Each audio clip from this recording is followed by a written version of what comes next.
Donc yo, c'est Kirei avant la vidéo, enfin j'ai fini le tournage donc je suis un peu crevé. Donc j'aimerais remercier deux personnes qui m'ont beaucoup aidé du montage de ma vidéo, etc.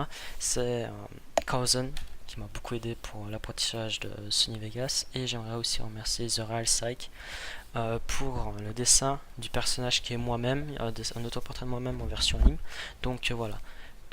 C'est tout en description, en première ligne, donc voilà. Allez, à tout de suite dans la vidéo. Donc yo tout le monde, c'est Kirato, j'espère que vous allez bien. Aujourd'hui je vais vous parler d'un anime qui me tient à cœur, que j'apprécie fortement et que juste c'est superbe pour moi. Point de vue tout ce qui est histoire, point de vue qu'on peut ressentir, etc. Il s'agit de Erased. Dans ça, j'ai bien aimé les OST, l'opening et l'ending, je trouvais ça juste bien. L'anime contient 12 épisodes, donc va foncer, va le regarder, c'est bien.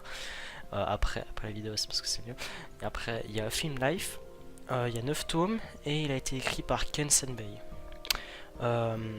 Après, le visuel, bah, je le trouve juste sublime parce que ça te plonge dans une ambiance de film que je trouve très bien en soi.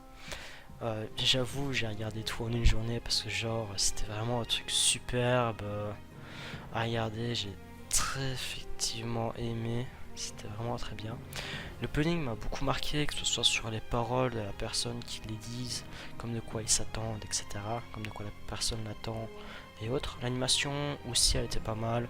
Au moment où ce que ça autoru et un peu en train de se tenir la tête en mode ah, qu'est-ce qui il se passe dans ma tête ou quoi, et qu'on voit des bandes d'anciens films qui passent avec des croix sur ses anciens amis et élèves de sa classe, que ce soit ancienne vie quand il était tout petit. Je trouvais ça juste superbe. Après l'ending, je l'ai bien aimé, même si je le trouve un peu bizarre. La voix de la personne qui la chante est juste superbe à écouter, elle est calme.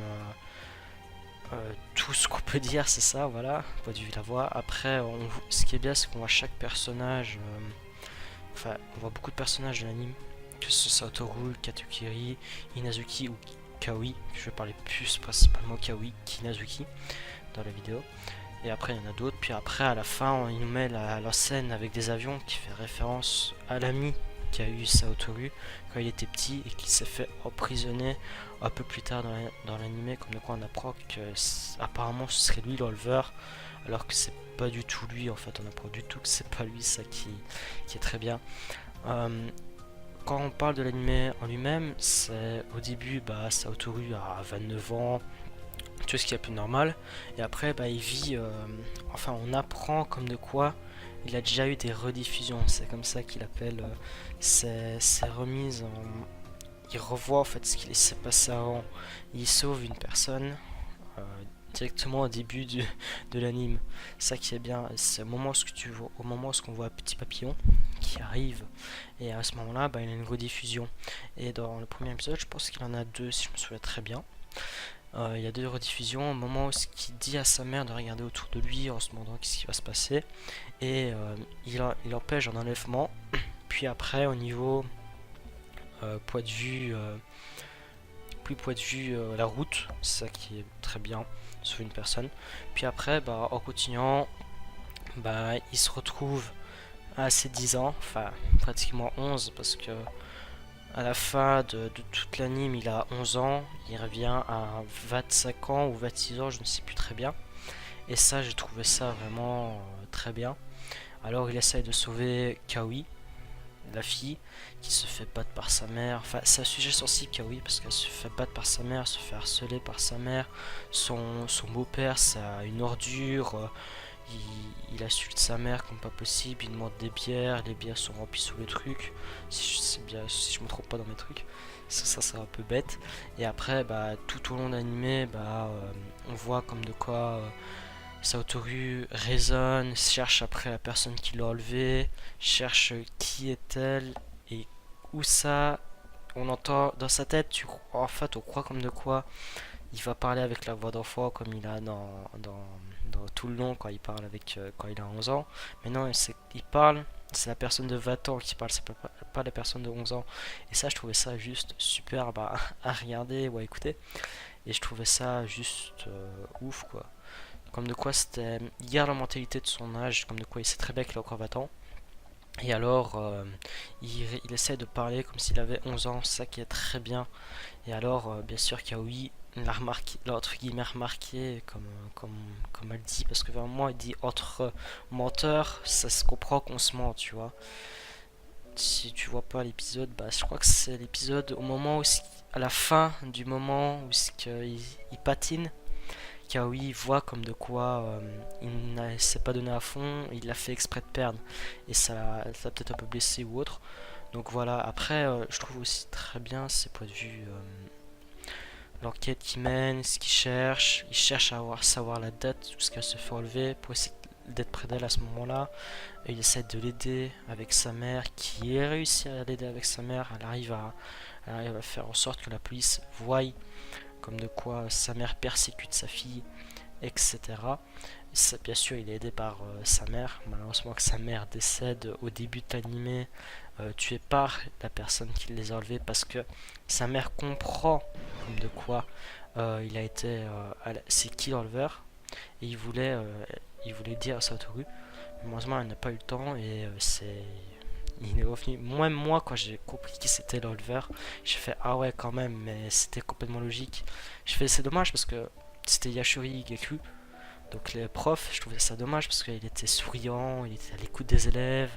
On pouvait pas trop le soupçonner, mais d'un côté, ça pouvait être que lui parce qu'il y a que lui qui pouvait être proche des élèves, qui savait leur emploi du temps, où s'ils habitaient, etc. Donc ça pouvait l'aider clairement sur la relation aussi sociale qu'avaient les enfants. Et juste c'est excellent ça. Après, bien sûr, quand Satoru comprend cela, il veut aller lui parler, mais malheureusement Yashiro comprend comme de quoi Satoru a compris ce qu'il voulait faire et ce qu'il était. Bah, il lui tend au piège, comme de quoi ils prennent une voiture volée, et, la ceinture elle est cassée au niveau de Satoru, donc il n'arrive pas à se détacher et tout simplement Yashiro pardon, bah, l'envoie dans l'eau, lui il sort et lui il ne peut pas partir, il l'envoie dans l'eau. Après on sait pas ce qui se passe pour voir si c'est lui qui se fait. On sait pas c'est qui l'aide, qui le sauve ou autre. Mais en tout cas c'est très bien, c'est quand même assez rebondissement. Puis après bah, on a 25 ans plus tard, il est dans son lit d'hôpital, il se réveille sur le fait, alors il se demande ce qui se passe. Et là, c'est plus. Il avait une voix de 29 ans, d'un mec de 29 ans, quand il avait 11 ans. Et puis après, quand il arrive à 25 ans, bah, c'est la voix du garçon de 11 ans qui arrive. C'est plus celle du mec de 29 ans, comme il avait quand il avait 11 ans. Ça, je trouvais assez bizarre, mais bien en même temps, parce qu'on comprend comme de quoi il a pas grandi normalement. On comprend comme de quoi il a pas grandi normalement, comme je vais te dire. Pour la répétition, c'est que il a eu le coma de 15 ans, c'est quand même long 15 ans. Et alors, bah, au moment où Kaoi va rendre visite à Satoru avec son enfant, à ce moment-là, j'ai trouvé juste sublime parce que Kaoi, qui avait l'air toute triste, toute émotive, etc., tu la vois avec en train de sourire. T'entends que la voix est vraiment plus belle, comme de quoi avant, comme de quoi elle reflète toute l'émotion qu'elle avait. Et ça, je trouvais ça juste wow, c'était juste wow. Je me suis dit, putain, il a réussi à sauver une personne, c'était quand même bien. Donc après, il va se souvenir de tout, il va tout simplement faire un plan pour piéger Yashiro. Donc, il va réussir à piéger Yashiro parce que Yashiro est complètement obsédé par Satoru, il veut savoir etc. tout sur lui, pour comment est-ce qu'il a réussi à savoir ça, etc. Ça, je trouvais ça juste wow. Le mec, il est complètement taré dans sa tête. Et tout simplement, le plan qu'il met en place pour réussir à attraper Yashiro, et c'est juste wow. Sérieusement, pour conclure, RZ, c'est un anime pour moi qui a vraiment à mettre à part. Ça parle vraiment de trucs qui sont pas.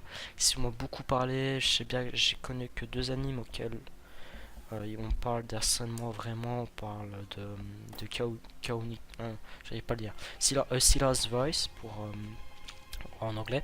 Et Erased que j'ai vu, on a quoi il parlait d'harcèlement, je trouvais ça quand même assez bien.